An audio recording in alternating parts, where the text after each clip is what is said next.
ಪಾಠ 2 ಅನ್ನದಾನ.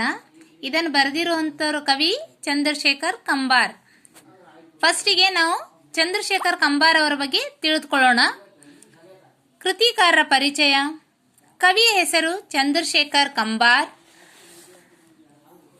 ಚಂದ್ರಶೇಖರ್ ಕಂಬಾರ್ ಅವರು 1937ರಲ್ಲಿ ಬೆಳಗಾವಿ ಜಿಲ್ಲೆಯ ಗೋಡ್ಗೇರಿ ಗ್ರಾಮದಲ್ಲಿ ಜನಿಸಿದರು. ನೋಡ್ರಿ, ಚಂದ್ರಶೇಖರ್ ಕಂಬಾರ್ ಅವರು 1937ರಲ್ಲಿ ಬೆಳಗಾವಿ ಜಿಲ್ಲೆಯ ಗೋಡ್ಗೇರಿ ಗ್ರಾಮದಲ್ಲಿ ಜನಿಸಿದರು. ಇವರು ಹಂಪಿ ಕನ್ನಡ ವಿಶ್ವವಿದ್ಯಾಲಯದ ಕುಲಪತಿಗಳಾಗಿದ್ದರು. ಇವರು ಹಂಪಿ ಕನ್ನಡ ವಿಶ್ವವಿದ್ಯಾಲಯದ ಕುಲಪತಿಗಳು, ಕುಲಸಚಿವರಾಗಿ ಸಹ ಕಾರ್ಯನಿರ್ವಹಿಸಿದ್ದಾರೆ. ಇವರು ಕವಿ ಮಾತ್ರ ಅಲ್ಲದೆ ಕವಿ, ಜನಪದ ವಿದ್ವಾಂಸ, ನಾಟಕಕಾರ, ಕಾದಂಬರಿಕಾರರಾಗಿ ಕನ್ನಡ ಸಾಹಿತ್ಯ ಕ್ಷೇತ್ರವನ್ನು ಶ್ರೀಮಂತಗೊಳಿಸಿದ್ದಾರೆ. ಇವರು ಬರೆದಿರುವಂತಹ ಸಾಹಿತ್ಯ, ನಾಟಕ, ಕಾದಂಬರಿ ಹಲವಾರು ಕ್ಷೇತ್ರದಲ್ಲಿ ಏನ್ ಮಾಡಿದ್ದಾರೆ, ಇವರು ಕನ್ನಡ ಸಾಹಿತ್ಯ ಕ್ಷೇತ್ರವನ್ನ ಶ್ರೀಮಂತಗೊಳಿಸಿದ್ದಾರೆ. ಬರೀ ಜನಪದ ಸಾಹಿತ್ಯ ಅಷ್ಟೇ ಬರೆದಿಲ್ಲ, ನಾಟಕಗಳನ್ನು ಬರೆದಿದ್ದಾರೆ, ಕಾದಂಬರಿ ಬರೆದಿದ್ದಾರೆ, ಕೃತಿಗಳನ್ನು ಬರೆದಿದ್ದಾರೆ. ಇವರು ಒಬ್ಬ ವಿದ್ವಾಂಸನೂ ಹೌದು ಅಂತ ಹೇಳಿ ಹೇಳ್ತಾರೆ.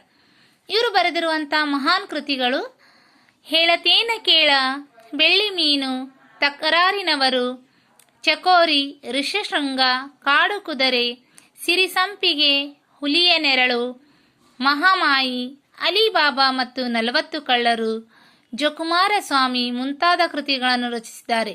ಅಂದ್ರೆ ಇವರು ಇಷ್ಟೇ ಕೃತಿಗಳನ್ನು ಬರೆದಿದ್ದಾರೆ ಅಂತ ಅರ್ಥ ಅಲ್ಲ, ಇವರು ಬರೆದಿರುವ ಇನ್ನೂ ಹಲವಾರು ಕೃತಿಗಳದಾವ.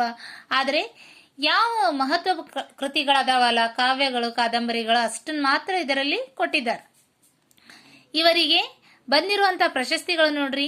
ಇವರಿಗೆ ಭಾರತೀಯ ಜ್ಞಾನಪೀಠ ಪ್ರಶಸ್ತಿ, ಕೇಂದ್ರ ಸಾಹಿತ್ಯ ಅಕಾಡೆಮಿ ಪ್ರಶಸ್ತಿ, ಕಮಲಾದೇವಿ ಚಟ್ಟೋಪಾಧ್ಯಾಯ ಪ್ರಶಸ್ತಿ, ಕೇರಳದ ಕುಮಾರನ್ ಆಶಾನ್ ಪ್ರಶಸ್ತಿ ಮುಂತಾದ ಗೌರವ ಪ್ರಶಸ್ತಿಗಳು ಲಭಿಸಿವೆ.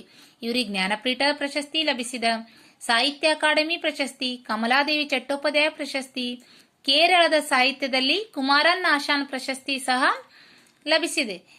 ಇವರ ಸಮಗ್ರ ಸಾಹಿತ್ಯ ಕೃತಿಗೆ ಕನ್ನಡ ಸಾಹಿತ್ಯ ಜ್ಞಾನಪೀಠ ಪ್ರಶಸ್ತಿ ಕೊಟ್ಟು ಇವರನ್ನ ಸನ್ಮಾನಿಸಲಾಗಿದೆ ಅಂತ ಹೇಳಿ ಹೇಳ್ತಾರೆ. ಇವರು ಬರೆದಿರುವಂತಹ ಜ್ಞಾನಪೀಠ ಪ್ರಶಸ್ತಿಯ ಕೃತಿ ಯಾವುದು ಅಂದ್ರೆ ಸಮಗ್ರ ಸಾಹಿತ್ಯ ಕೃತಿಗೆ ಇವರಿಗೆ ಜ್ಞಾನಪೀಠ ಪ್ರಶಸ್ತಿ ಲಭಿಸಿದೆ. ಇದನ್ನ ನೆನಪಿನಲ್ಲಿ ಇಟ್ಕೊಳ್ರಿ. ಇದನ್ನ ಇವ್ರ ಬಗ್ಗೆ ಇಷ್ಟು ತಿಳ್ಕೊಳ್ರಿ.